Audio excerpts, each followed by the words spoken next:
आपल्या इथे श्रावण तर बरेच लोक करतात आणि काही लोक तर करत पण नाही, पण गटारी मात्र सर्वच जण सेलिब्रेट करतात. आणि या वर्षीचा गटारीचा बेत अजून स्पेशल करायचा असेल ना, तर बोरिवलीच्या आयसी कॉलनी मधल्या मालवणी पाहुणचाराला नक्की भेट द्या.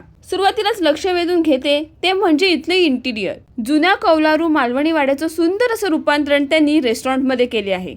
त्यामुळेच आत पाऊल टाकताच अगदी शांत, घरगुती आणि आपुलकीचं वातावरण जाणवते. आता बोलायचं झालं गटारी स्पेशल मेनू बद्दल, तर आम्ही सगळ्यात आधी ट्राय केला माझा फेवरेट म्हणजेच तंदुरी खेकडा आणि tiger prawns chilli.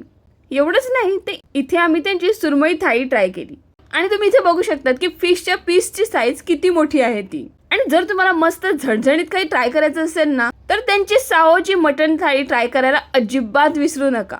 Malvani food खायला गेले आणि कोंबडी वडे नाही खाल्ले असं कधी होणार आहे का?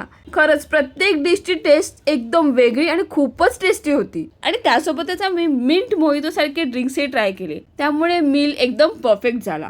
पण कुठलंही मील ना डिझर्ट शिवाय इनकम्प्लीट असतं, म्हणून आम्ही त्यांचं traditional modak ice cream, puranpoli ice cream आणि खरवस ट्राय केला. पुरणपोळी आईस्क्रीम मी पहिल्यांदाच ट्राय केलं, पण खरंच पुरणपोळी खातो असं वाटत होतं. तर मग यंदाची गटारी अशीच चविष्ट करायची असेल तर मालवणी पाहुणचाराला नक्की भेट द्या. स्वाद घरचा, आपुलकीचा.